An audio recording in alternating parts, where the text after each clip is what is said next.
Today we are going to be looking at the seam ripper. Do you have that seam ripper that we all got in our high school economics class? Do you know how to sharpen one of these? You don't. You throw them away when they get dull. It's always important to move on and to buy a seam ripper that works a little bit better, because you can actually ruin your product if the seam ripper isn't strong enough. You'll end up going through a lot of the threads on your fabric.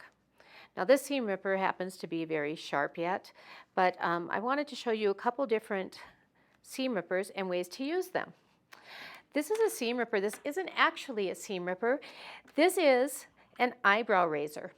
It's a great tool for just working along and cutting those stitches that you need cut. It doesn't rip your fabric, and you can go quite quickly actually, because it cuts away at those threads really rapidly. Now this is another type of seam ripper, and it's kind of in a scalpel form. I tend to have a little bit of a problem with that. I tend to have to replace this blade quite often, and it's a little bit more dangerous, I feel, because you do have a little bit of a risk. One of the things that I would do if I was using this seam ripper is I would probably decide to use it in a different way than I would use other seam rippers. And the way that I would use it is I would probably go in and hook it under a stitch for every 3 stitches and make a break in that thread. Because if you do that, what you'll find is that it's much easier for you to be able to just rip it away, because it just comes apart so nicely. Now a lot of people, they don't understand what that little red ball is for in our seam rippers. Usually they use it, they think it's a visual thing, where they want to use it up above and they want their seam ripper to be down below, like this. Now if you do this, the chances are you're going to end up cutting through your fabric, as so.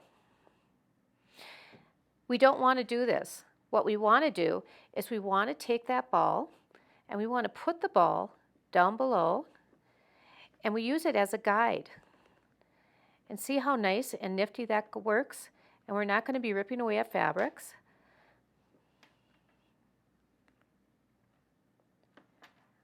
Because we've got that, it's up here at the edge. We're able to watch the point, and it just cuts away very nicely. I'm going to move this to the side. It's also a nice product to use when you're using minke. Minke is a fabric that's very easily ripped or torn, because you can't really decipher when you're going to get down to that bottom part of where it's held together. There's so much plushness in it. So all you do is you open up that seam like such. You might want to release a couple of the first stitches, because like most of us, we always have that sew off where we try to lock our stitch in place. And you might want to start from the side of the fabric and not the side of the minke, because the threads just kind of fall right in and melt into the minke. So now we just open that up, and we've got our seam here.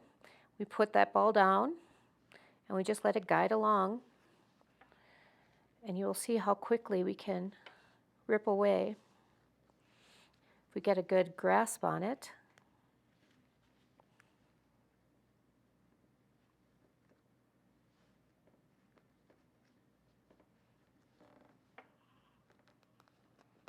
See? So it's a much easier way to use your seam ripper. It's much more efficient. And the key is always have a sharp seam ripper on hand.